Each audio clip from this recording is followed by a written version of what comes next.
Oi, pessoal! Cá estamos nós no nosso episódio número 7 do A Ética Vai Pra Terapia.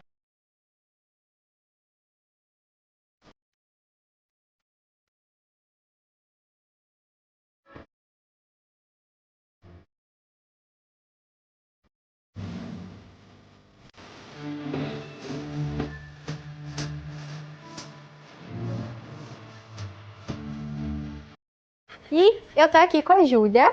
Oi, Ali. Oi, pessoal, tudo bem?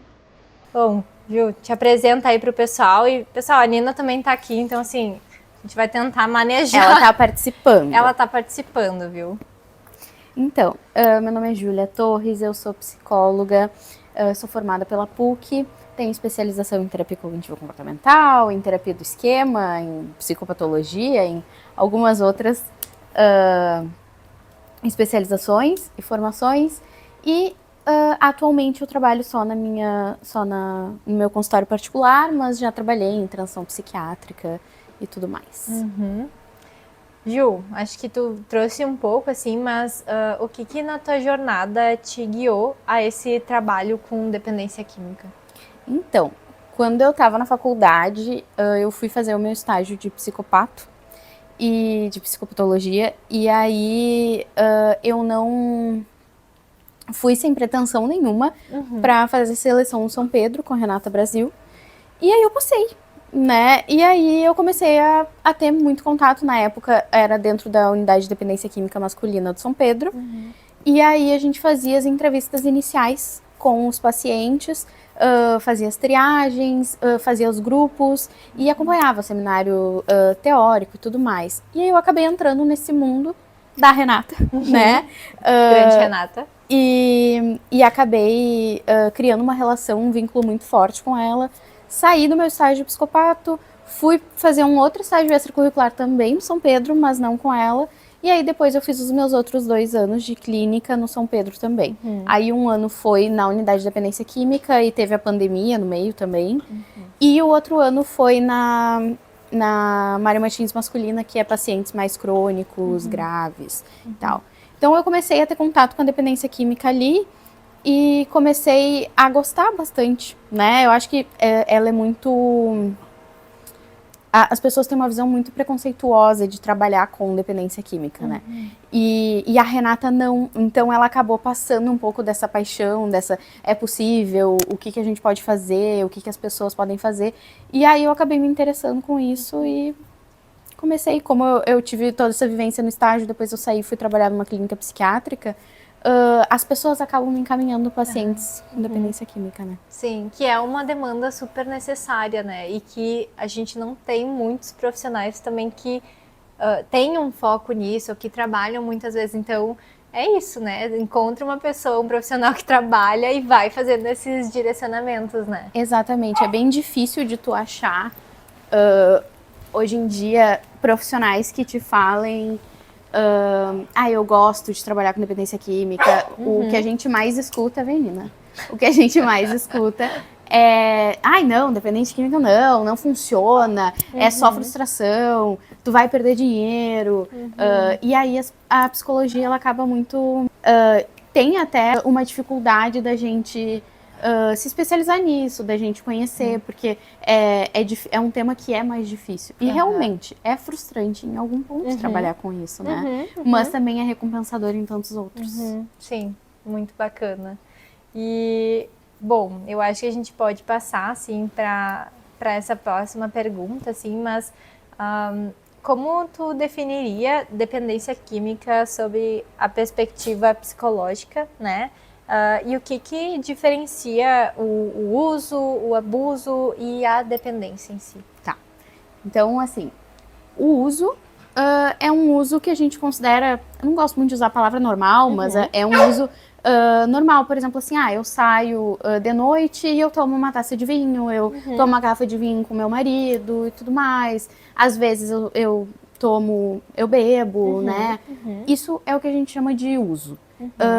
Aí o abuso é quando a gente começa a usar a substância em uma quantidade muito maior e também se colocar em situações de risco por isso. Então a gente está indo para o caminho da dependência, mas a gente ainda não foi.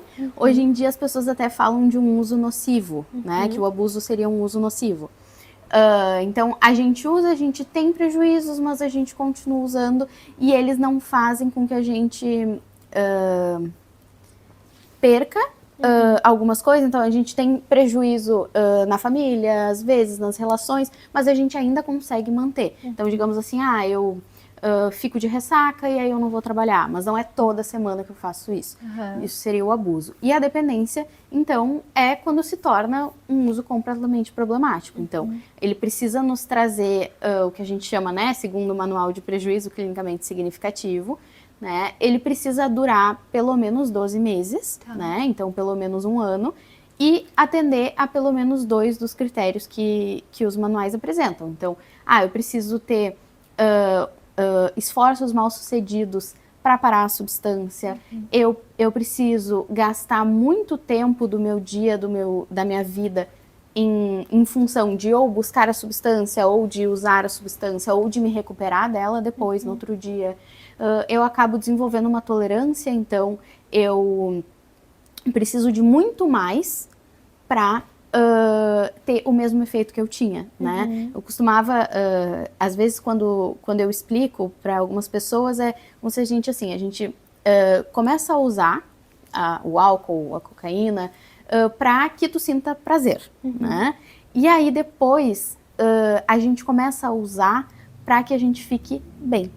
Então, aí que se torna a dependência química. Então, se eu busco uma gratificação imediata, que é um comportamento que a gente faz, no momento tá até ok, mas quando eu preciso buscar a substância para que eu fique bem, aí a gente já tem um uso problemático.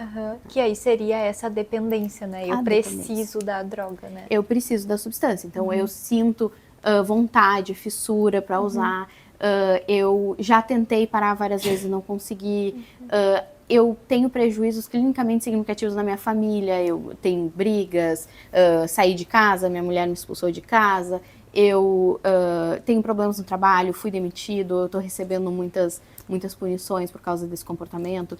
Então, a gente costuma dizer que é como se a tua vida daí se tornasse o uso da substância. Perfeito. Eu fiquei pensando assim, né, tu trouxe a questão do álcool e trouxe a questão da cocaína, por exemplo, né? E eu vejo muito o quanto parece que a nossa cultura, depender do contexto que a gente tá, alguns tipos de substâncias, eles parecem mais normalizados ou mais aceitos, né? Porque daí a gente pensa, talvez, no uso do álcool, talvez, em alguns contextos, em algumas formas, normalizado. Mas o uso da cocaína, já é errado, já é uma droga que não é legalizada, então é muito mais difícil, inclusive, para os pacientes lidarem com situações, né, de risco quando é substâncias como álcool, como a nicotina, né, substâncias que as pessoas usam, né, tu vai no super e tu não tem como não ver que tem o corredor da bebida alcoólica, né, então realmente substâncias como cocaína, medicações hoje em dia a gente tem bastante, então eu não uso drogas, mas eu bebo álcool, mas eu tomo medicação para dormir, né, então tudo são substâncias e vai mudar.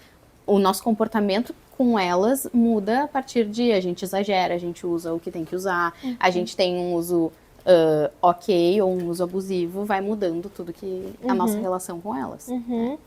E aí fico pensando nessas implicações de contexto para essas substâncias mais normalizadas, né? Assim, ou tu vai para uma festa, como assim tu não vai beber? Tu não vai beber, né? Ou tu vai para um encontro, ou alguma circunstância, o quanto a bebida ela rodeia as nossas Sim, tu vai ser o chato do rolê, porque tu não bebe. Isso aparece bastante no consultório, do tipo, eu bebo porque senão eu vou ser excluído, porque como assim? Mas é muito melhor quando tu tá bebendo, tu é bem mais legal quando tu tá bebendo, né?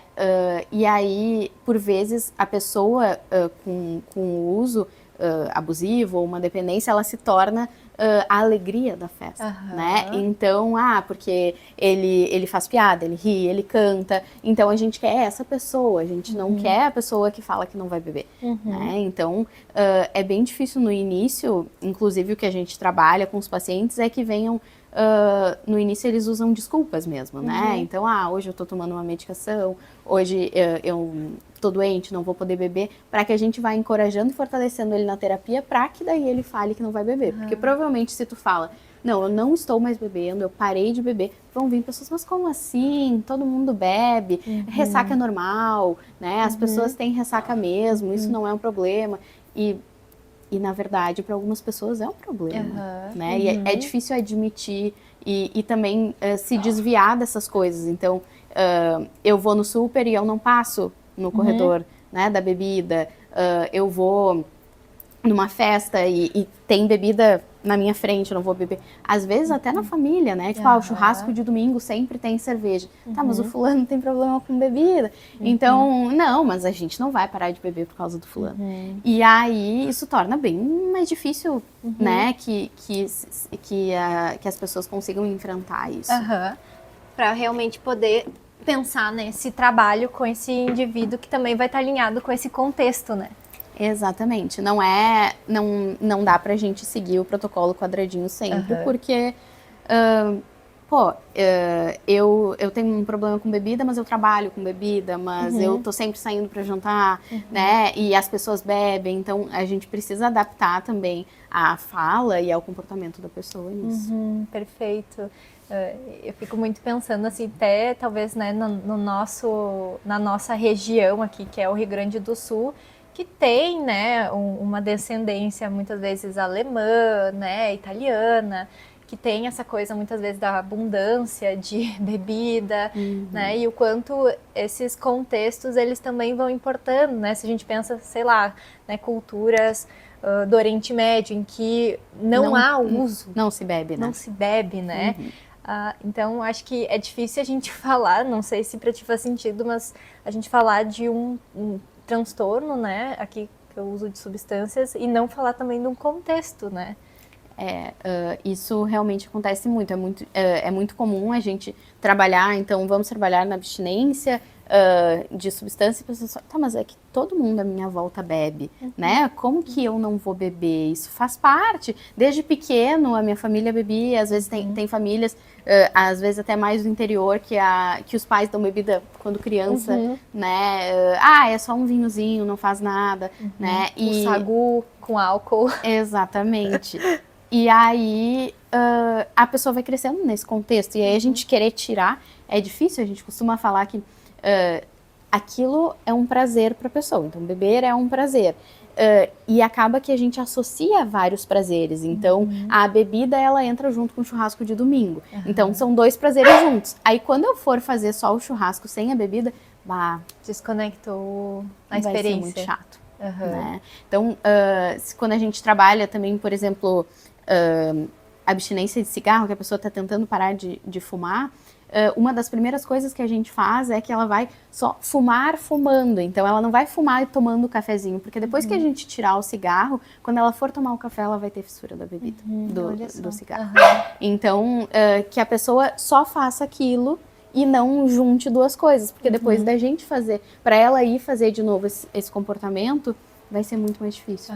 Nossa, muito interessante. Eu nunca tinha pensado sobre essas associações, assim, que faz total sentido. Fico até pensando do fato de que muitas vezes as pessoas elas vão, inclusive, se associando a lugares que vão também falando. Fiquei pensando até, né, aqui na minha cabeça, e a gente tava falando do álcool, então pensei do álcool, né? Por exemplo, pessoas que têm o costume, sei lá, tem os no YouTube que fazem os testes das bebidas, né? Ai, como é que é a palavra? Mas de provar, né, determinadas marcas, né? Não estou dizendo, mas no sentido que a gente pode pensar também nesses contextos de aproximação pelo uso da substância, né? Sim. Muitas pessoas a gente até fala, né, no tratamento de os amigos da ativa, né? Então eu tenho amigos que são meus amigos para a hora de usar é sempre nesse contexto de que a gente usa juntos, que a gente bebe juntos, a gente vai pra festa e tal. E aí se eu não faço mais isso, a relação acaba, né? Então isso também funciona em alguns contextos, por isso que a gente tem que tentar desassociar as coisas. E ao mesmo tempo, quando a gente está tirando a substância, que a gente coloque novas coisas prazerosas, né? Porque senão realmente, pô, eu vou tirar o teu prazer da tua vida, que é o centro que tu colocou para tudo, e agora vive assim. Então, não, né? Então a gente precisa colocar coisas melhores e coisas que também são gratificantes, mas talvez não no mesmo nível da bebida, da cocaína, de qualquer substância, mas que também vai mostrar que não é possível eu ter momentos bons sem a substância. Né? Perfeito. Nossa, eu acho que isso é tão importante, assim, dessa percepção. E acho que a gente falou um pouquinho, assim, mas do que tu vê, assim, quais são os principais mitos que ainda cercam o tema da dependência e do tratamento? Acho que o primeiro de todos é que dependente químico é vagabundo, que a pessoa para quando quer, né? Então, se ela não parou é porque ela não quer de verdade, né? E então a gente trabalha, né? O transtorno por uso de substâncias é uma doença crônica que não tem cura, então que a gente constantemente vai ter que se monitorar, né? De certa forma, vai diminuindo um pouco a intensidade disso, mas a gente vai ter que monitorar. E é tão difícil, né? Se a gente for pensar em doce, que às vezes a pessoa sempre traz, né? Ai, mas eu preciso do meu docinho depois do almoço. Então a gente cria esse hábito. Então imagina a pessoa com uma outra substância, né? Com um potencial maior de abuso. Então a pessoa não para quando ela quer, né? Ela para quando ela consegue. A motivação é muito importante, mas ela não tá usando porque ela é vagabunda, porque ela não quer nada com nada, porque ela não quer a vida dela. Não, é muito difícil. É muito difícil. Eu gosto bastante de uma série que saiu no Globoplay faz uns anos já.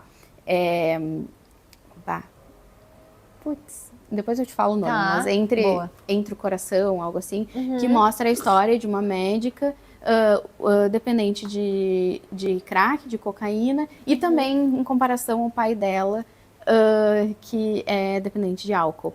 Então, mostra exatamente isso, quanto que no início se consegue equilibrar o trabalho e o uso, até que fica fora do normal, da gente usar no trabalho, da gente chegar de ressaca, né, chegar atrasado, não ir trabalhar. E também mostra o quanto que, por mais que a gente fique anos abstinente, às vezes um gole na bebida vai fazer com que a gente volte o comportamento. Então é muito difícil, não é vagabundagem. Né? Eu acho que isso é o mais importante, assim. E na parte da psicologia, as pessoas trazem muito que não funciona o tratamento, que não adianta tentar, que tem que deixar, a pessoa nunca vai conseguir ficar abstinente, né? Eu escuto várias pessoas falando que então a gente tem que trabalhar só com redução de danos, né? Mas é possível, sim, né? Só que é um processo, assim como qualquer outro, né? É difícil, vai demorar e vai precisar de apoio. Então, às vezes acontece de vir, principalmente em internação, a família é muito cansada, porque é uma doença familiar, né? Afeta a família. E aí isso acaba dificultando também. Se o paciente está sozinho e não tem rede de apoio, acaba dificultando. Ou se ele tem a rede de apoio também acaba dificultando, né? Tipo, vou beber todo mundo junto, a gente vai sair, não importa. Ele que precisa se controlar, né? Aí torna mais difícil. Então, é muito melhor quando tem apoio da família para que o tratamento funcione. Fiquei muito pensando nessa ideia que muitas vezes o desconhecimento que os transtornos, né, por uso de substância, a dependência química, leva muitas vezes as pessoas a um pensamento generalista, né, ou dicotômico, né, uma coisa ou outra, quando na verdade é isso que tu trouxe, né, existe uma série de questões por detrás, um monte de fatores e que, né, tanto do ponto de vista das pessoas em geral, por desconhecerem, podem então propagar essas ideias, quanto também eu penso do próprias pessoas profissionais da saúde, que não é algo que a gente vê na faculdade. Eu pelo menos não tive nenhuma cadeira assim que voltasse a esse trabalho assim de... Eu tive uma aula, eu acho. eu acho que eu tive uma aula sobre isso, assim, então... E olhe lá, então assim, eu fico pensando o quanto realmente essa falta de conhecimento também pode levar os profissionais a essas crenças, assim, né? Sim, normalmente o que na faculdade a gente tem... o ideal seria que a gente tivesse pelo menos uma disciplina sobre isso, né? Que a gente passasse um semestre falando sobre isso, pensando... porque às vezes vai chegar no teu consultório, não o paciente dependente químico, mas a mãe dele o filho dele e como que a gente vai lidar com isso? Tem a codependência, né? Então tem alguns comportamentos que o familiar também precisa cuidar se ele está reforçando, né? O comportamento. E como afeta a família toda, né? A gente também precisa entender um pouco para explicar. Várias vezes chegam pacientes no meu consultório que, tipo assim, eu fazia tratamento há bastante tempo com fulana, e aí eu comecei a ter esse problema, ela falou que ela não cuida disso, e aí agora eu tô trocando de psicóloga, e aí ela me encaminhou. Então, assim, é bom ver que o profissional aceita a limitação dele e passa para outra pessoa que sabe, mas às vezes isso também peca. É importante que a gente saiba lidar com isso, porque a gente não sabe quando vai aparecer. E por mais que o ato tenha sido responsável, isso ressoa no paciente, né? Então, assim, como ele interpreta esse encaminhamento também é um fator, né? Então, se talvez ele esteja diante de vários profissionais, ele passou por vários, ele não conseguiu, o que isso passa também, né, nessa percepção dele. Então, acho que tudo se relaciona, assim, né? Sim. Tanto psicólogos, quanto psiquiatras, quanto até médicos generalistas, às vezes têm essa visão de preconceito, de que não adianta, e aí isso acaba trazendo um prejuízo para o vínculo. Alguns pacientes... né, nessa caminhada já chegaram tipo assim, eu fui e me consultei com fulano e ele disse que não tinha jeito, que eu tinha que me internar, que chega, que... E aí eu fiquei apavorada porque eu não tenho como internar, eu tenho que continuar trabalhando. Então, tem um caminho entre uma coisa e outra. Né? Mas realmente a gente precisa entender sobre. Sim. Senão a gente não sabe nem o ponto de partida do que fazer com aquela informação que chega, né? Exatamente. Bom, eu acho que, assim, indo um pouco, né, para essa conversa, assim, do tratamento, assim, a entrevista motivacional, né, a gente vê muito a entrevista motivacional nesse contexto de dependência química, de tratamento, né, como é que esse estilo de comunicação, né, essas ferramentas, assim, se eu posso usar esse termo, pode favorecer a autonomia do paciente e diminuir a resistência à mudança. Sim. A entrevista motivacional, ela é um estilo de conversa, né? Como tu disse, um estilo de comunicação. Ela não é uma técnica, uma linha teórica, né? Ela se embasa em várias linhas teóricas, como a sistêmica, o humanismo, a TCC, a psicanálise. Ela se embasa em várias linhas teóricas, mas ela não é uma, né? Então, ela bebe de várias fontes, digamos assim. É muito importante. A gente pode dizer que, antigamente, o tratamento era o tratamento Minnesota, né? Então, a gente colocava, era na base da confrontação. Se entendia que o dependente químico, ele era uma pessoa confrontativa, né? Então, para a gente conseguir resolver isso, a gente precisava confrontar de volta, né?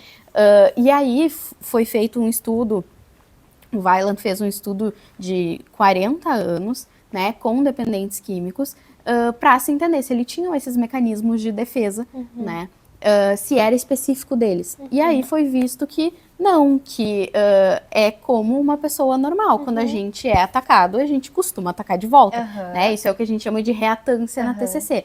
Então, que não era algo específico da dependência química. E que, inclusive, se a gente fizer de outra forma, né, as pessoas não vão responder dessa forma.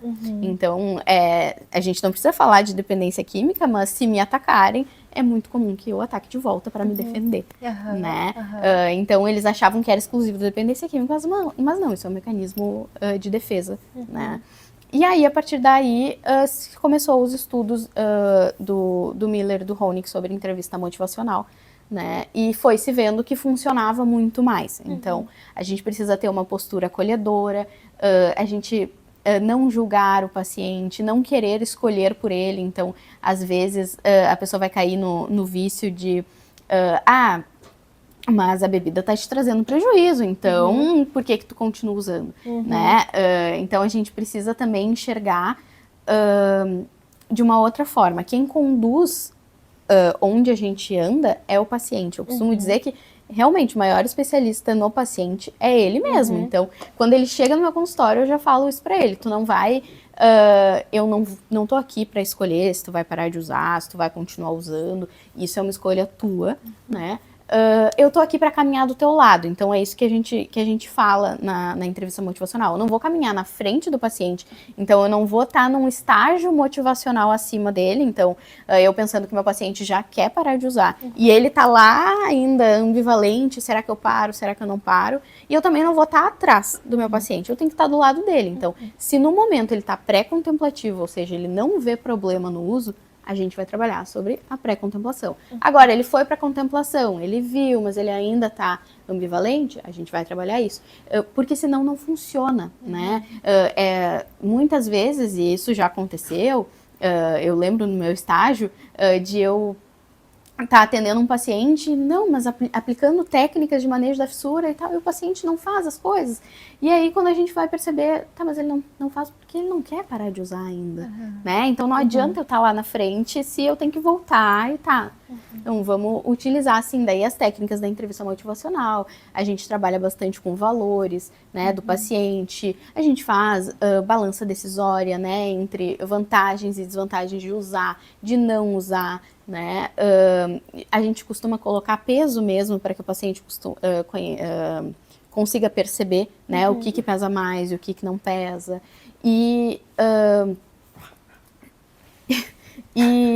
estar junto do paciente, acolhendo, direcionando, mas de uma forma mais impessoal. Então, não vou falar, eu acho que tu deveria fazer isso. Não.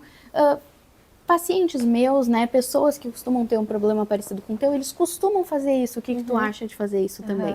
Né? Então, eu vou direcionar, mas de uma forma impessoal. E eu vou guiar o meu paciente no processo, né? Mas ele que vai decidir onde a gente vai andar. Perfeito. Eu lembro, assim, de ler o livro da entrevista motivacional e para mim me veio uma palavra que eles utilizaram, não sei se é exatamente isso, mas era a síndrome do doutor, né? Que é esse lugar da gente achar que tem, né? Que no direito da saúde a gente chama de posição hierárquica, né? Verticalizada, de como se o profissional soubesse todo... Eu sou o dono do conhecimento, Isso. eu tô aqui para te ensinar que te traz problemas e que tu deve parar. Né? Então, a gente... porque isso afasta o paciente, né? E isso, sim, torna uma resistência em a mudar, em a querer ir na terapia. Por que eu vou na terapia se ele tá me dando uma aula, né? Se ele tá me julgando que nem a minha família tá fazendo em casa, né? Então, por que eu... vou querer conversar com uma pessoa que está tendo a mesma postura que todo mundo lá fora está tendo, né? Então, não, eu estou de igual para igual com o paciente e a gente vai conversar sobre. Então, a gente costuma falar que no início, quando o paciente não está motivado, a gente tem sustain talks, né? Conversas. E quando o paciente já está motivado, a gente tem change talks, né? Conversas sobre a mudança. Então, a gente tem que estar junto com isso. E, ao mesmo tempo, não é um bate-papo. Né? Então, a gente acaba também, às vezes, caindo, e no início, quando a gente tá treinando isso, a gente acaba caindo nisso. Então é um estilo de conversa, então eu vou conversar com o paciente. Não, eu não posso ficar caindo no bate-papo de conversar sobre nada. Eu tô conversando sobre o uso, sobre tudo que está acontecendo e fazendo reflexões, né? Então, o que de fato as maiores técnicas da entrevista motivacional são as reflexões que a gente vai fazer a partir do que o paciente falou. Então, ele vai se escutar, né? E às vezes só falando ele não escuta. Então a gente vai repetir o que ele vai falar, a gente vai parafrasear o que ele vai falar, né? A gente vai fazer algumas comparações, né? Por um lado tu vê isso, por outro tu vê isso, para que o paciente também pense sobre isso. Seria como se fosse uma espécie de resumo, digamos assim. Sim, sim. A gente, inclusive, resumo é uma das técnicas, né? Da gente resumir o que o paciente falou, a gente pode resumir exatamente como ele falou, a gente pode resumir com outras palavras, né? Para que o paciente também perceba o contexto todo em qual que ele tá, né? Então, a gente vai conversando, é um estilo de conversa, mas com técnicas específicas. Sim, tem um direcionamento ali, né? Sim. Tem um propósito, digamos assim. Exatamente. Né?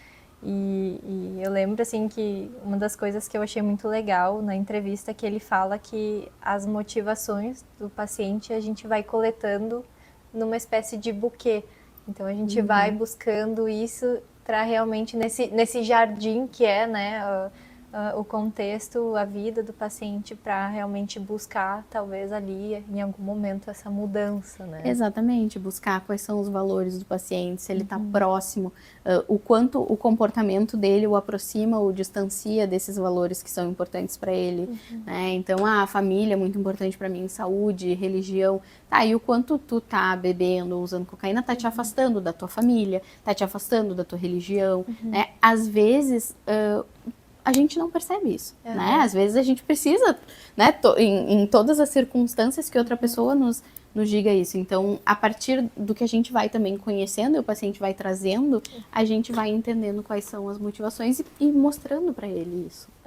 Eu fico pensando, né, assim, essa parte da conexão, como, né, de fazer essa reflexão até com a gente, né, com alguém que simplesmente chega e impõe algo, como a gente se sentiria, né? Então, sair um pouco desse lugar de doutor, talvez, né? Desse trono, de que a gente sabe mais, de que quem está vivendo aquilo é o paciente, né? E às vezes é difícil, porque é muito comum na internação, os pacientes perguntam muito, mas na clínica eles também perguntam, tipo, ah, doutora, tu já usou? Tu sabe como é que é? Porque eu sei qual é o efeito, eu sei o que causa, e tu tá só me dizendo o que tá escrito no livro, né? Então a gente também precisa escutar, entender e ver, porque sim, o paciente vai entender mais do que eu sobre ele mesmo, né? A gente tá ali para tentar direcionar, mas ele que vai me dizer, como que é usar cocaína, quais são os efeitos, como que tu fica, a depressão depois. Então, muitas das coisas que eu vou levando também para os meus pacientes, eu aprendi com outros pacientes, né, Perfeito, sobre isso. Perfeito. E eu acho que a gente chegou a falar um pouco sobre, né, essas crenças aditivas, né, que até o modelo cognitivo do Beck, ele fala. Como, né, assim, por exemplo, né, que sustentam o uso, como eu controlo o meu consumo, né, só um pouco não vai fazer mal, né, que seriam algumas exemplos, assim, de crenças aditivas. Como é que essas crenças, elas aparecem na clínica e como é que elas podem ser trabalhadas, assim, de forma acolhedora, sem julgamento? Nós temos as crenças aditivas, as antecipatórias, as permissivas e as de alívio. As antecipatórias são as que antecedem o prazer que a gente vai ter. Então, eu trabalhei... se eu usar cocaína, eu vou ter muita energia para limpar a casa, né? Então, ela é uma crença que está nos dizendo o efeito que vai dar e aí a gente acaba usando por causa disso. As crenças permissivas são as que de fato nos permitem usar. Então, eu trabalhei muito hoje, trabalhei até tarde, então eu mereço usar, né? Eu tive uma semana muito difícil, eu sou merecedor, vai ser muito melhor para mim se eu usar, né? E também tem as permissivas que fazem, ninguém vai ficar sabendo, é só um pouquinho, amanhã eu volto, né, ao normal. E as crenças de alívio que faltou?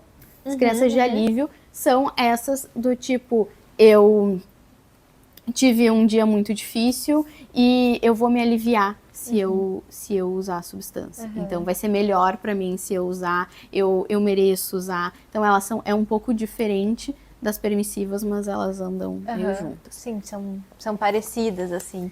E as crenças que nos protegem do uso são o que a gente chama das crenças de controle. E aí sim, são essas tipo assim, ninguém vai ficar sabendo, mas eu vou ter efeitos muito piores, né? Eu vou usar só um pouquinho, mas todas as outras vezes que eu usei só um pouquinho, eu não consegui voltar, né, ao meu normal. Então, e o que a gente trabalha na clínica? O paciente vem com as crenças aditivas, a gente sempre psicoeduca, eu costumo psicoeducar, falar para os meus pacientes o tipo da crença, como que elas funcionam, exemplos e tal, pegar exemplos no próprio contexto dele, e a gente vai criando crenças de controle com o paciente.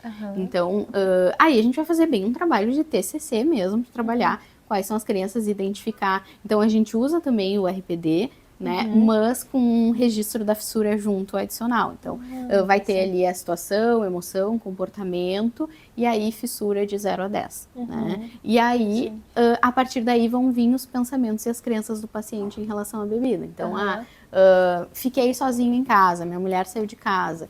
Aí, a emoção...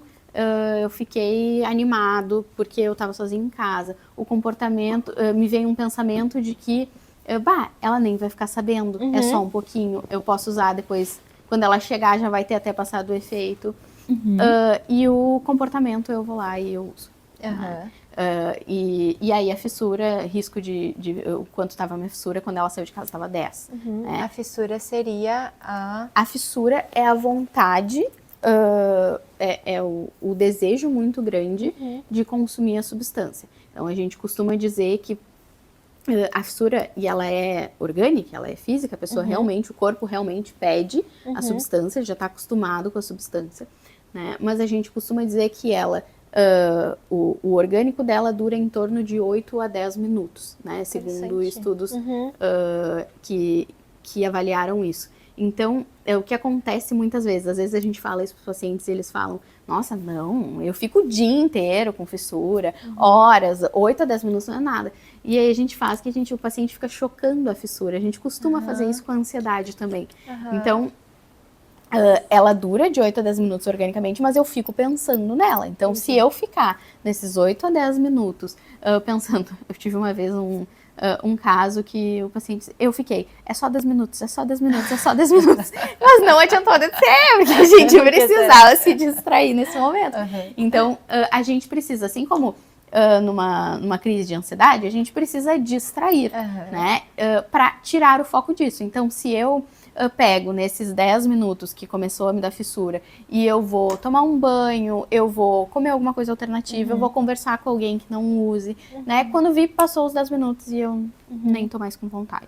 Então, organicamente, ela dura este tempo, mas a gente acaba mantendo ela se a gente fica com o pensamento na substância. Sim, focado nesse pensamento do uso, assim. Sim, exatamente. Né? Eu tô com muita vontade de usar, eu preciso usar, só um pouquinho. E as crianças junto, isso acaba fazendo com que eu fico com fissura o dia todo. Sim, e a falta talvez de repertório, de estratégias do que fazer com essa fissura. Então. Exatamente. Então, eu fico entediado, não consigo lidar com tédio, eu não sei o que fazer quando a minha mulher sai de casa, eu fico sozinho, né? E aí a gente vai trabalhando isso. Quais situações são situações de risco? Então, o tédio é uma situação de risco, ter dinheiro pode ser uma situação de risco, né? Ficar muito feliz ou ficar muito triste, né? Pode ser uma situação de risco. E o que então de estratégias de enfrentamento a gente vai colocar para funcionar, para isso funcionar? Então, entediado para mim é muito difícil. Então, quando eu estiver sozinho e eu começar a ficar entediado, eu vou procurar alguma outra coisa para fazer. Que outras coisas que eu posso fazer? É importante que a gente escreva. Então, para mim, eu me distraio bastante se eu coloco Friends na TV. Então, colocar Friends e assistir um episódio, 2 episódios. Né? Cozinhar, tem bastante pacientes que gostam de cozinhar. Coisas que estejam, e atividades que estejam com risco baixo de recaída, né? E que podem trazer um prazer e também uma distração. E que não falam, talvez, desse contexto que a gente falou lá no início de aproximação com o uso. Então... Sim, então, eu vou ligar para um amigo. Tá, mas não vai ligar para um amigo que usa, né? Porque então a gente sempre escreve, então eu vou ligar para um amigo que não é da ativa, que não usa. Vou falar com alguém da família, né? Porque senão é aquilo que a gente chama também de decisões aparentemente relevantes, né? Então eu sempre vou para o trabalho de carro. E aí hoje de manhã eu acordei e decidi ir a pé. E quando eu vou a pé eu passo na frente do bar. Então, é uma decisão que aparentemente é irrelevante. Eu quis ir a pé, né? Só que se eu tivesse ido de carro, eu não tinha passado na frente do bar e consequentemente, eu não tinha bebido. Né? Então, a gente também, quando o paciente chega, né, e fala assim, eu usei, não consegui, tive um lapso, eu tive uma recaída.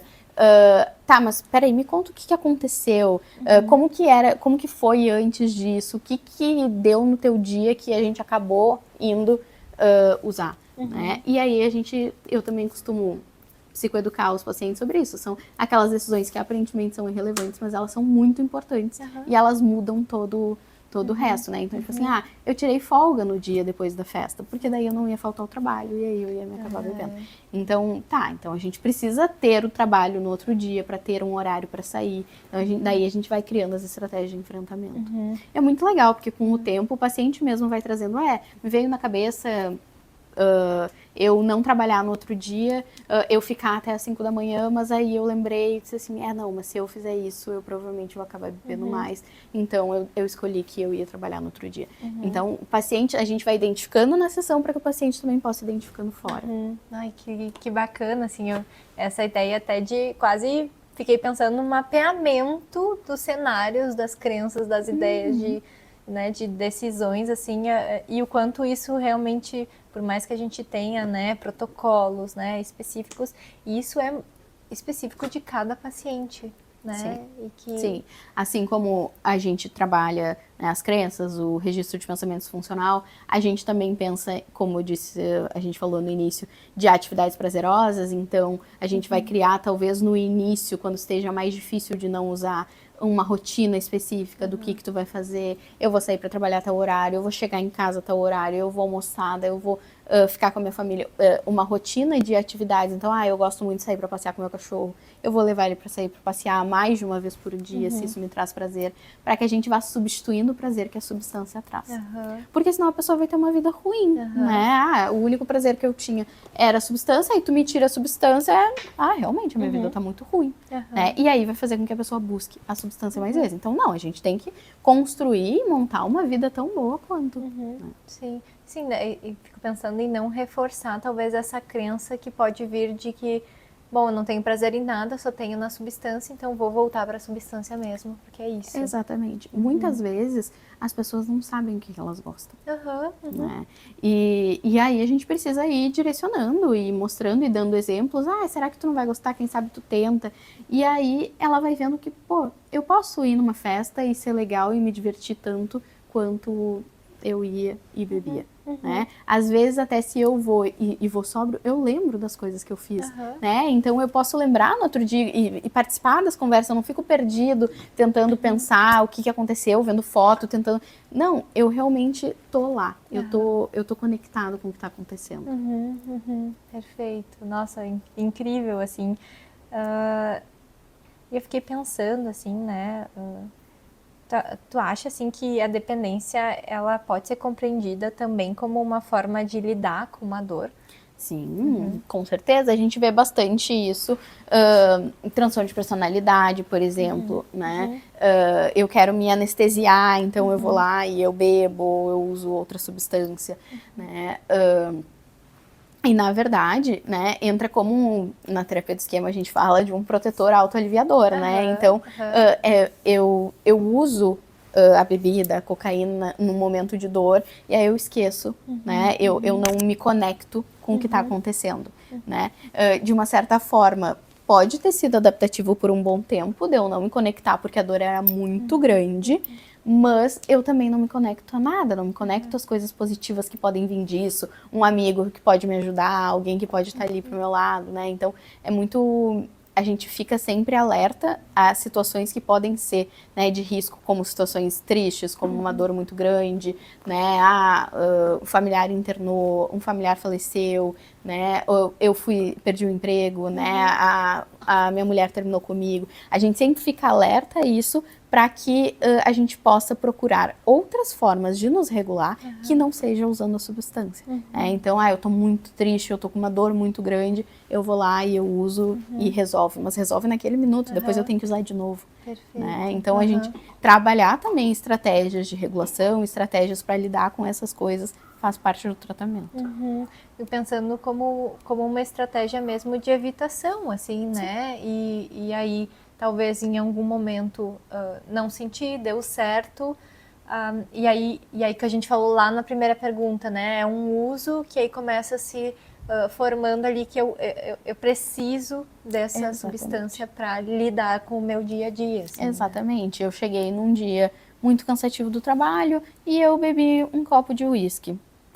Funcionou, relaxei, né, fiquei mais tranquilo, dormi, que era uma beleza, as pessoas costumam dizer, né, mas quando eu bebo, eu tenho noite de sono maravilhosa, quando eu uso maconha, eu consigo comer, eu consigo dormir, mas e se a gente não fizer isso, tu vai conseguir, né, se um dia tu chegar de um dia cansado do trabalho e tu te conectar que o dia foi cansado do trabalho, foi difícil, e tu conversar com alguém sobre isso ao invés de beber, como é que vai ser? Vai ser muito mais difícil, né? E é difícil a gente enfrentar essas coisas. Então, aí por isso que a gente fala sobre trabalhar outras estratégias de regulação. Então, eu não vou beber, mas o que eu posso fazer? Eu posso tomar um banho demorado, relaxante, colocar uma música, né? Falar pra pessoa que mora comigo que eu tô precisando, talvez, de carinho, de afeto, de que ela faça uma comida que eu goste, né? Então, a gente trabalha outras formas de que a pessoa também consiga esse alívio, mas que não por forma de evitação. Né? Porque a gente evita, né? A gente bebe ali e às vezes depois o paciente tem dois problemas, né? O problema que ele tinha antes e o problema de ter perdido o controle na substância. Sim, e fico pensando nessas crenças assim, né? Que acho que são bem comuns, de que eu bebo para dormir bem ou eu uso maconha para dormir bem, quando a gente vê que na verdade tu não dorme bem, né? A arquitetura do sono, ela fica completamente prejudicada.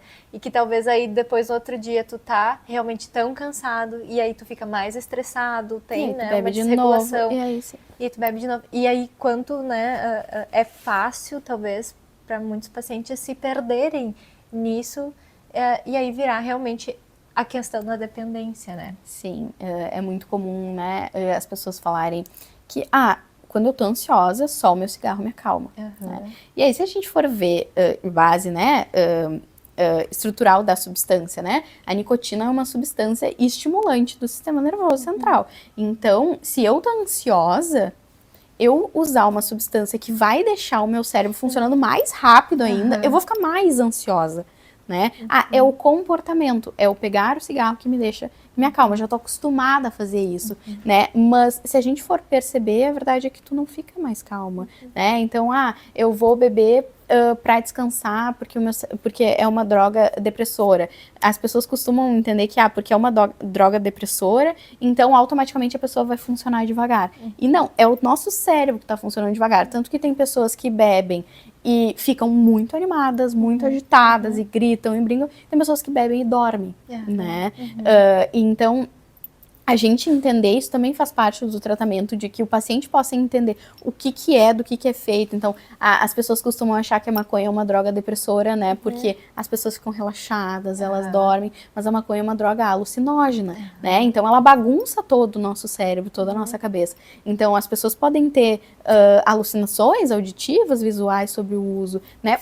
Acaba piorando acaba piorando às vezes a ansiedade. Então as pessoas também usam maconha para se acalmar da ansiedade, mas muitas vezes elas chegam e falam assim, nossa, mas eu tive uma crise de pânico enquanto eu tava usando e foi horrível, né? Às vezes é isso que faz a pessoa parar de usar, inclusive, né? E aí eu tava aqui, né, tentando te mostrar, mas...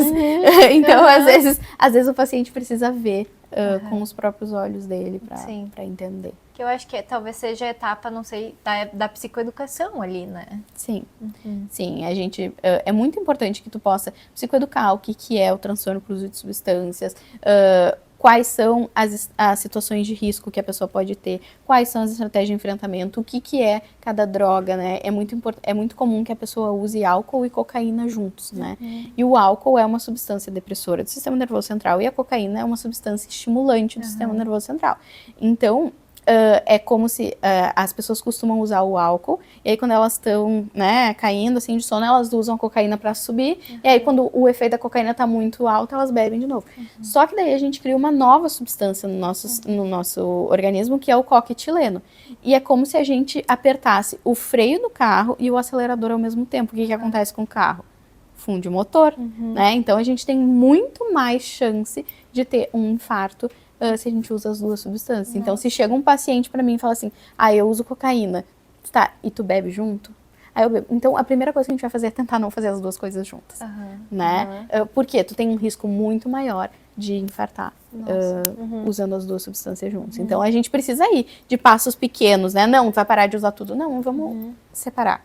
Né? Então, isso costuma ir funcionando, da gente ir aos poucos, até para o paciente não entender que a gente tá junto com a família, né? Tipo, horrível. Não, a gente tá indo um passo de cada vez. Ju, tu falou uma coisa assim que eu fiquei pensando, é comum assim os pacientes migrarem entre as substâncias, isso é comum, por exemplo, né, não uso mais cocaína, mas agora eu uso maconha, né, e muitas vezes até associado assim, não, agora eu só uso maconha. Agora eu tô muito melhor, Sim. porque eu poderia estar cheirando cocaína e eu tô só fumando meu beck aqui de boas. Né? Sim, é bem comum os pacientes usarem substâncias juntos, ou eles migrarem, né? Às vezes, o paciente, né? A cocaína já não dá mais aquele efeito como ela dava no início, porque a verdade é que a pessoa fica usando cada vez mais para ter o efeito que ela teve na primeira vez. Ela não vai ter. Né? Então ela acaba buscando de outras formas. Então, eu vou então usar crack porque o efeito, né, é melhor. Né? Então isso acontece bastante da pessoa migrar, sair, ou eu uso cocaína inalada e daí eu passo para injetável. Né? Então são outras formas de tentar ter o mesmo efeito que a gente teve no primeiro uso. Né? E sim, depois, é por isso que eu falei no início sobre a redução de danos, que as pessoas acreditam que, às vezes, o único caminho para o dependente químico é a redução de danos, né? Então tu para de usar cocaína e tu usa maconha, né? É melhor.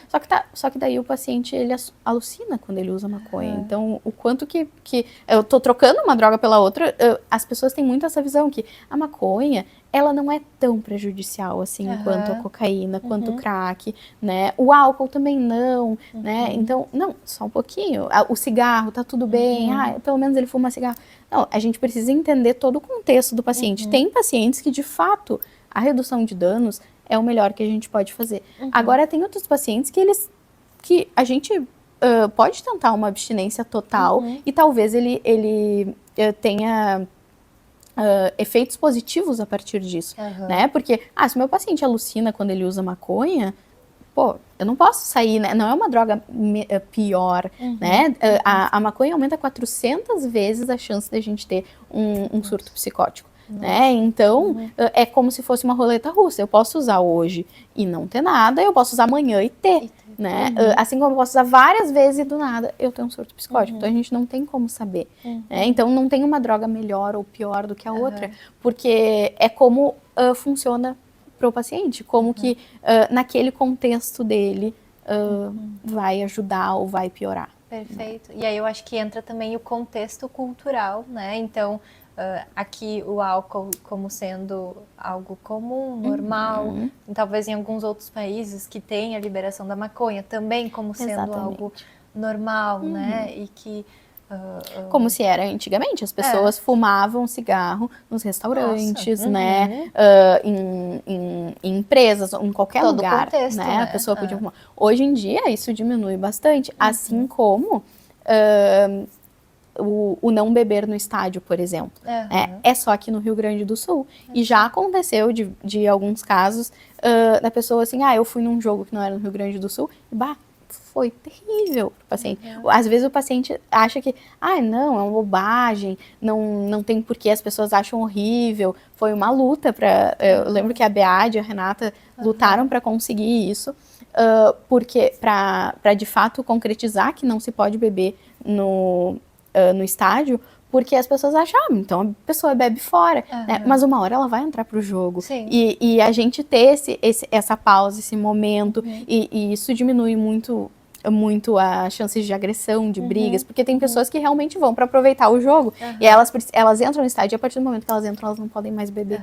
Né? Isso muda bastante, assim, inclusive no tratamento. Às vezes o paciente, eu cheguei em cima da hora pro jogo, eu só bebi uma cerveja, não bebi horrores. Se eu tivesse entrado, eu ia beber muito mais. E eu fico pensando, não sei se isso se confirma, mas fico pensando que a substância tem um ciclo, né? Então, assim, tu pode beber antes, mas assim, quando tu entra no estádio, tu também vai ter que ficar, né? Eu não conheço muito futebol, mas eu sei que tem um bom tempo 90 de jogo. minutos, eu tô tentando aprender sobre para alguns pacientes, mas eu também sou péssima. Eu sou péssima. Tem ali os 90 minutos que o paciente, que a pessoa vai ficar sem beber a substância. E que isso... então, eu não posso beber, então vou comer, daí também ajuda, né, nos efeitos. Então, funciona. Às vezes a pessoa sai, eu fiquei 90 minutos sem beber, e daí, eu não preciso beber agora, no final, quando eu sair. Eu vou para casa. Então, isso também auxilia bastante o paciente. Perfeito.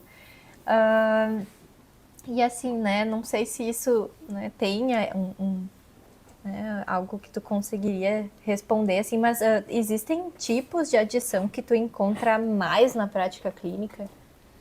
Então, é muito de fases, né, de momentos, assim, mas o que na minha prática clínica, o que eu mais encontro, o que mais recebo, né, é o uso de cocaína e de álcool, né? E a maconha também, ela tem aumentado bastante, principalmente o uso que as pessoas chamam de uso recreativo, né? Da maconha, tem aumentado bastante. A gente percebe que, na verdade, não é um uso recreativo, pode se tornar um uso problemático, né? Mas é muito... Depende, assim, tem momentos que, no consultório eu tô, e eu vejo colegas também no consultório, eu só tô com pacientes que usam cocaína, agora eu só tô com pacientes que usam maconha. Varia, assim. Varia de fases. Eu fico pensando, assim, agora nesse contexto atual, né, assim, eu gosto muito de tênis, não assisto outros esportes, mas também imagino que deve ser tanto quanto... Assim, todas as propagandas, absolutamente todas, são de bets, jogos de aposta. Sim. Assim, a ponto da gente já ter decorado até a musiquinha lá das 1001 bets que tem, isso, né? Isso sim, aumentou muito no consultório. Muito. Porque é muito divulgado. E é divulgado de uma forma que é tranquila, normal, né? Divertido. Jogue com responsabilidade. Lá nas letrinhas ali. Exatamente. Então é divulgado como, é muito fácil tu ganhar dinheiro, por que tu tá aí perdendo tempo, né? E aí, isso aumentou muito no consultório, assim, das pessoas com problemas com bets, na internet, muito mais do que antigamente, que... Se via muito mais cassino, né, bingo, essas coisas. Hoje em dia é muito mais fácil, porque eu tô no meu celular, então eu posso estar fazendo qualquer coisa, eu posso estar conversando contigo e eu estar jogando, né? Eu posso estar olhando TV, eu posso estar trabalhando, no intervalo ali eu trabalho muito rápido, eu não preciso me deslocar. Então isso sim aumentou muito, e realmente as propagandas, assim... tu vê ali um influenciador, um jogador de futebol, um jogador de tênis que, a gente confia, né, nessa pessoa, ela não ia te indicar uma coisa ruim, né, e mostra ali, ela mostra o jogo, a pessoa ganhando. Ela jogando, né? Exatamente, ela mostra ela jogando e ela ganha dinheiro, né, então, se ela ganha, se é fácil assim, né, então eu também vou ganhar. Então é muito complicado, e a gente também no trabalho daí com o jogo patológico, a gente tem que primeiro desmistificar essas coisas, né? Desmistificar que, só um pouquinho, já apareceu, né, estudos e pessoas admitindo que elas recebem no celular um bug para que ela ganhe, mostre para ti que ela tá ganhando, né? E de uma forma até desastroso isso, e cada vez mais tem aumentado, porque as pessoas, elas ganham dinheiro com a desgraça dos outros. Exatamente. Então, quanto mais pessoas perderem, a fulana vai ganhar mais dinheiro, né? E assim, uma pessoa que tem muito dinheiro, perder ali, né, 5 mil, 10 mil, ok. Mas uma pessoa que não tem nada, né, elas entram num ato de desespero, assim, de tipo, eu não tenho mais forma de conseguir dinheiro. Então, eu vou pegar ali o dinheiro, o pouco dinheiro que eu tenho, e eu vou jogar. E aí, tá, no primeiro, no segundo eu posso ter uma gratificação imediata. Pronto, é só isso que eu quero. E aí a pessoa fica jogando pra, às vezes, recuperar o prejuízo, né? E não consegue, às vezes, enxergar, assim como na bebida, que, tá, eu ganhei R$ 200, mas eu joguei 150. Então, na verdade, eu ganhei R$ 50. Né? Então, não, é aquela. E a forma como é mostrado também, né? Meu Deus, é uma música alta e é muitas imagens e tudo mais, é tudo maravilhoso. Tu não tem como se perder daquele Não. layout que tá ali, né? Exatamente. Então, tem o modo turbo, se tu adicionar o modo turbo, tu vai ganhar. Então, são algumas coisas que a gente vai trabalhando também, de até mostrar pro paciente, né? Às vezes eu tava falando com supervisionando de tipo, vamos pegar uma moeda e me diz assim, vai cair cara ou coroa. E tu joga na frente do paciente, né? Tá, caiu, e agora? O que tu vai cair? E aí tu vai jogando mais rápido, e aí tu vai vendo, tá, não, peraí. Não é bem assim como a gente acha que acontece, né? E aí a gente vai desmistificando esses mitos de que, se eu jogar mais uma vez, números pares, se eu jogar aqui, se eu jogar assado, eu vou ganhar. E aquela coisa, assim, eu fico pensando do reforço intermitente, assim, né? Eu jogo várias vezes, até que eu ganho R$ 5, né? Ou seja, meu Deus, eu ganhei. Né? Então, assim, e aí começa, assim, aquele comportamento, tipo, eu joguei muito, então eu preciso continuar, porque em algum momento eu vou ganhar. Então, e aí vai, né? Eu lembro, assim, que foi, acho que esse ano ou ano passado, eu já tô bem perdida, assim, que eu assisti uma aula da Renata, e ela... Foi ano passado. Foi ano passado, Nossa Senhora, que Foi horror. com a Renata e com o Léo. Isso, nossa, foi ano passado, que loucura. Tô bem perdida. E eu lembro, assim, que ela falava, assim, né? Inclusive tu tava na aula, né? Eu tô bem louca. Que, bom, a pessoa usa álcool, né? Ou cocaína. Ela vai ter um lugar, talvez, específico, em algum momento, ou escondido, né? E às vezes o pessoal que, né, que tem vício em jogos, assim, ele tá na sala de consultório, jogando, pra daqui um pouco entrar no atendimento, né? E assim... Exatamente. Eu tô sem a minha bolsinha de celular, mas eu, por exemplo, tá ali, inclusive, né, gravando. Mas eu tô sempre com o meu celular. Sim. Né? Então, assim, todo mundo tá sempre com o teu celular. Então... A gente tem muito mais acesso. Exato, tá ali, né, batendo notificação pra jogar, Exatamente. Então, assim, né, tem, né, até uns aplicativos hoje que tu consegue restringir. Sim, que tu consegue bloquear de entrar nos sites, de jogar. Hoje em dia tem alguns tipos de conta e alguns bancos que pelo menos eles avisam, tipo, esse Pix, esse é pra uma casa de jogos e tal, tem certeza que tu vai querer fazer. Tem contas, eu sei que contas PJ não deixam tu transferir. Olha só, né, não sabia disso. Direto para as casas de jogos, então também dificulta um pouco o processo, porque ele tem que passar para PF, e aí da PF ele tem que transferir, né, então às vezes tem pacientes que, tira o Pix, a função do Pix, né, porque isso é com Pix, né, ou cartão de crédito, e aí a gente tira essa função e o paciente não consegue mais. Então, tem várias estratégias que a gente pode ir montando junto com o paciente, dependendo de como funciona, né, porque às vezes, assim, eu vou botar os aplicativos no celular, mas daí eu vou no computador jogar. Então, né, dificulta, claro, da pessoa não fazer isso o tempo todo enquanto ela tá trabalhando, mas igual também é uma outra forma, então a gente tem que ir criando várias estratégias de enfrentamento. Mapeando como a gente tinha falado. Exatamente, assim, como na dependência química. Sim, porque tu vai tentar achar outros meios, tu vai achar outros, né? E aí, às vezes, até se conectando com pessoas que também fazem isso. O jogo, né? E é muito normalizado hoje em dia muito. Isso. Então, mas como assim tu vai parar de jogar? Porque o fulano ganhou tanto dinheiro, né? É só tu jogar que tu vai ganhar, né? Tem que jogar tantas vezes. Então, as pessoas enxergam como se fosse uma coisa boa, porque é o que é passado na televisão. E não sei, assim, não cheguei a ver como é que isso avançou, mas tinha até do próprio governo brasileiro ter uma casa de aposta, né? Eu tinha escutado sobre isso, mas é assim, muito perigoso um negócio desses. É muito alarmante, assim, né? Porque pensando em saúde pública, né, de todo um cuidado, direcionamento, né, pensando nesse uso, e aí talvez criar essas casas de apostas, né? Sim. Então, acho que tem várias implicações e aí acho que essa normalização, ela tá cada vez mais indo para esses cenários, né, de pacientes perdendo tudo, Sim. né, assim, vendendo tudo que tem, tudo que não tem também, né? Então, mega endividados, e onde é que esses isso vai parar? Onde é que isso vai parar, né? Assim, é muito preocupante, assim, não sei como é que vai ser daqui para frente, mas penso que são coisas para a gente repensar e o quanto talvez isso esteja cada vez mais entrando no cenário da prática clínica também, sim, né? Sim, com certeza. Aí a gente entra no que a gente falava no início, de que o quanto é importante a gente estudar e a gente se especializar nisso, porque isso tá com todo mundo hoje em dia. Perfeito. Acho que assim, indo mais, né, para esse...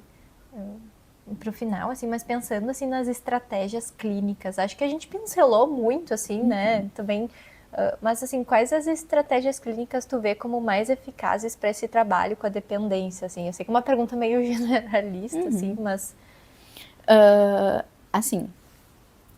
A primeira coisa que eu diria que a gente precisa fazer é, primeiro, ter uma boa entrevista inicial diagnóstica com o paciente, porque é muito comum a comorbidade, né? Então, em torno de 70% das pessoas que têm dependência química, elas vão ter outro transtorno psiquiátrico. Então, às vezes, uma coisa tá junto da outra. Então, se eu tenho ansiedade social, eu bebo para me soltar, né? Se eu ficar só tratando a dependência química, o meu paciente vai continuar, né? Procurando outra coisa para soltar. Então, primeiro eu preciso tratar a ansiedade social do meu paciente e, às vezes, automaticamente, a bebida também vai diminuir, né? Então, eu acho que a primeira coisa que a gente precisa fazer e que funciona bastante é a gente ter uma boa entrevista diagnóstica, né, que a gente saiba, que o paciente saiba também se ele tem outros transtornos, uma psicoeducação. E aí a gente precisa, né, eu costumo dizer que na nossa primeira sessão a gente já tem que tentar ver em qual estágio motivacional o paciente está. Então, se o meu paciente está motivado, né, para parar de usar, mas ele não tem estratégias, ele não fez nada a partir disso, ok, aí eu vou partir para TCC, nós vamos trabalhar, vamos fazer um plano de ação e tudo mais. Agora, o meu paciente, ele não vê prejuízo no uso, ou ele vê, mas ele ainda vê muito prazer, aí eu vou para entrevista motivacional. E aí eu tenho que, de fato, usar todas as técnicas e estratégias da entrevista motivacional para depois eu ir para situações de risco, estratégia de enfrentamento, né? O que costuma funcionar bastante daí depois, quando o paciente já está, né, já está motivado para parar de usar, é que a gente faça cartões de enfrentamento, né? Hoje em dia a gente faz cartões digitais, né, que o paciente pode colocar no plano de fundo, né? Cartões de enfrentamento onde mostre coisas que são importantes para o paciente. Então vai mostrar uma foto com os filhos, uma foto com os pais, uma foto de algo que ele quer conseguir. Então, eu tinha um paciente no São Pedro, ele nem era dependente químico, mas o sonho dele era viajar de avião. Então, uma foto de um avião, de o lugar que eu vou viajar, escrito, né? Então, eu vou conseguir viajar de avião, né? Porque uma técnica que a gente usa bastante, né? Que é o olhar para frente e o olhar para trás. Então, tem pacientes que funcionam mais com o olhar para trás, tem pacientes que funcionam mais com o olhar para frente. Então, me deu fissura para usar, eu olho para todas as vezes que eu usei, para todas as coisas que eu já perdi, e aí não vou usar. Agora, me deu fissura para usar, eu vou olhar como que eu vou ficar se eu não usar. Então, se eu não usar, eu vou conseguir fazer aquela viagem, eu vou sair com os meus filhos, eu vou continuar no meu emprego. Então, tem pacientes que se motivam de cada jeito, cada um vai se motivar de um jeito, né? Às vezes a gente se motiva olhando para o lado negativo, às vezes para o lado positivo. Então, a gente os cartões de enfrentamento a gente constrói a partir disso também, né? Às vezes em áudio, né? Às vezes o paciente gosta, a gente grava, tu prefere que o áudio tenha a tua voz ou tu prefere que o áudio tenha a minha voz, né? E aí a gente lembra de tudo que a gente passou, de tudo que a gente já viu, momentos que são importantes, porque quando a gente tá com fissura, a gente não consegue enxergar o resto, né? E aí a gente lembrar isso para o paciente é muito importante. Outra coisa que é bastante importante é a gente psicoeducar sobre a diferença de lapso e recaída, porque o AA, o NA, eles têm uma visão única, né? Qualquer, por exemplo, assim, se eu tava abstinente, eu tive um gole e depois eu voltei a ficar abstinente, tu recaiu, tu perde tua ficha, começa tudo de novo. Mas isso, às vezes, né, acaba causando o que a gente chama de EVA, que é o efeito da violação da abstinência, de que, pô, às vezes o paciente, se a gente for pensar numa dieta, eu tô certinho na minha dieta, não tô comendo doce, tô super bem, emagreci, aí eu fui e eu comi um pedaço de bolo, mas depois eu voltei pra minha dieta. Eu vou engordar tudo que eu perdi? Não, eu só comi um pedaço de bolo. Então, o paciente saber que o lapso é como se fosse um escorregão, mas a gente voltou pro nosso padrão de não usar, às vezes motiva para que o paciente não chute o balde e assim, já que eu usei agora, eu vou usar, então, sabe? Uma coisa dicotômica, assim. Exatamente. Então, isso também é bem importante para que a gente possa também olhar com um pouco mais de compaixão para isso tudo. Perfeito. E aí o lapso seria esse... O lapso é o que a gente chama de escorregão. Então, é como se eu tivesse vindo de um padrão de abstinência da substância e aí eu saí na festa, sexta-feira, e eu cheirei cocaína. Mas aí depois eu voltei pro meu padrão de abstinência e não usei mais. Então, eu tive um escorregão, tive um lapso. Agora, a recaída é a volta ou para o padrão de uso antigo ou para um novo padrão. Então, eu usava todo dia, aí eu voltei a usar todo dia.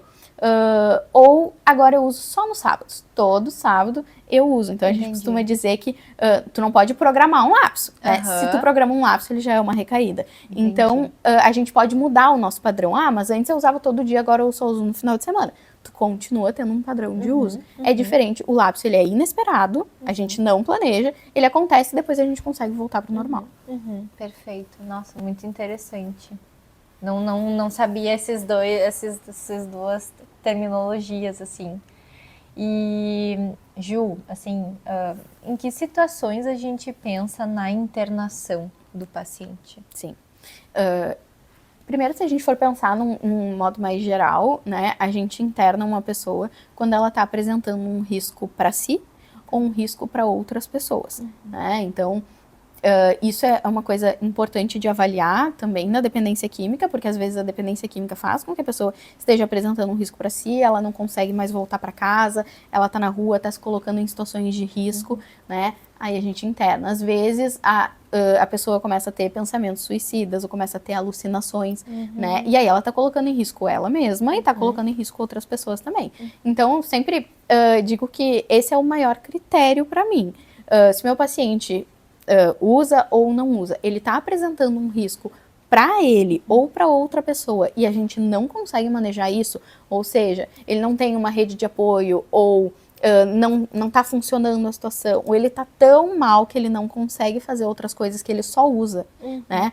A internação, ela nos ajuda a tirar o paciente desse momento, assim. Então, tanto que a internação no SUS e nas clínicas particulares também, ela dura em torno de 21 dias, né? Então, é o processo que demora para que o paciente se desintoxique da substância, né?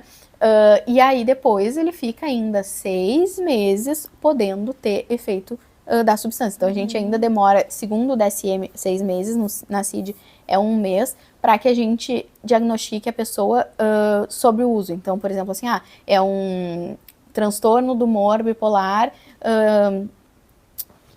me fugiu a palavra, não é influenciado a palavra, induzido por uso de substâncias, né? Então, até 6 meses a gente ainda pode ter efeitos do uso da substância. Depois, o paciente, o que ficou? Eu tirei a substância, tanto que quando a gente vai investigar e o paciente está sobre o uso, eu disse, tu tem algum momento da tua vida que tu ficou 6 meses sem usar? Eu tenho quando eu fui para uma fazenda, tá? Como tu estavas naquele momento, né? O teu humor estava assim, o teu humor estava assado? E aí sim a gente pode pensar num diagnóstico, se não é induzido por substâncias. Porque pode confundir também essa questão. Pode confundir, eu posso quando a gente usa uma substância estimulante, eu posso estar muito para cima, eu posso estar muito eufórica, eu não durmo, né? Eu não como, né? E aí uma pessoa com transtorno no humor bipolar, numa mania ou numa hipomania, ela também não dorme, ela tá muito eufórica, então se confunde os efeitos, então é importante que a gente possa diferenciar isso. E por isso a avaliação, ela é também tão primordial, Exatamente. Né? Então, na avaliação é importante a gente saber quais são as substâncias que o paciente usa, há quanto tempo, qual é a frequência, né? O estágio motivacional dele, ele quer parar. Então, de 0 a 10 o quão motivado tu tá, de 0 a 10 o quão fissura que tu tem, né? Entender todo o contexto e também entender, tu usa desde os teus 18 anos. E como que era antes dos teus 18 anos a tua vida, né? Então, porque daí isso vai fazer com que a gente entenda qual vai ser o passo do tratamento. Perfeito. E eu acho, assim, indo para nossa última pergunta, assim, eu sei que tu faz supervisão, né? Tu dá supervisão para outros profissionais também, então acho que a gente podia pegar esse gancho, assim, né? Pensando aqui especificamente nos profissionais, né? Se tu pudesse dar uma dica, né, para os psicólogos, enfim, para outros profissionais que estão e trabalham com essa demanda, quais seriam as principais dicas que tu daria? Bom, eu acho que uma das coisas que eu acho que é mais importante é que a gente possa tratar o dependente químico como qualquer outro paciente que a gente tem. Se a gente tem um paciente que tem uma depressão, que tem um transtorno humor bipolar, esquizofrenia, e ele recai na doença, né? Ele para de tomar medicação e aí ele volta a ter os sintomas e tal, a gente acolhe e fala, tá bom, vamos lá. Agora, se um dependente químico recai na substância, mas tu não tá querendo se tratar, mas é um absurdo. Assim, por que a gente acolhe os outros transtornos e a dependência química não? É igual, ele recaiu no transtorno dele, né? Então, isso também, eu acho que é muito importante a gente tirar um pouco dessa visão julgadora frente a uma pessoa que usa substâncias, né? Porque se a gente tiver isso, a gente não vai conseguir tratar, né? Porque realmente, às vezes, o paciente tá indo muito bem, tá tudo dando certo, ele tá um tempo abstinente, aí ele chega e fala assim, então, eu usei, não consegui parar, tá tudo muito ruim, não sei o quê. E aí, tu te frustra, porque nós somos seres humanos, a gente trabalha, a gente tem um vínculo com aquela pessoa, a gente quer que ela se dê bem, a gente quer que ela melhore, mas às vezes não dá. Né? E assim como a gente se frustra em outras situações, na dependência química a gente também vai se frustrar. O importante é que a gente vai levantar e vai tentar fazer de novo.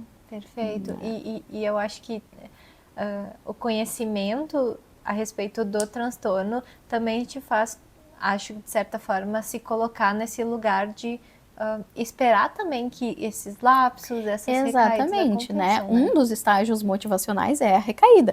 Então, a gente já sabe que o paciente vai recair. Ele vai ter lapsos, ele vai recair. E eu falo isso pro paciente, então eu sei que tu vai recair. Porque às vezes, se a gente assume essa postura mais de doutor, como te tinha dito, o paciente tem medo de nos falar. Né? Então, ele não conta pra família e aí ele chega e ele também não quer te contar. Porque ele acredita que tu vai tratar ele dessa forma. Né?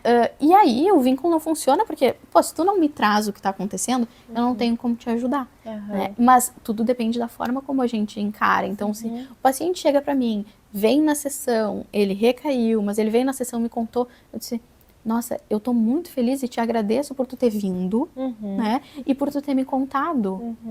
Porque eu imagino que deve ter sido difícil. Isso já muda muito, porque daí eu não vou, fiz coisa errada e o meu... Merda mesmo. Fiz merda e o meu terapeuta vai me xingar, vai acabar comigo. Não, ele vai tentar entender o que aconteceu.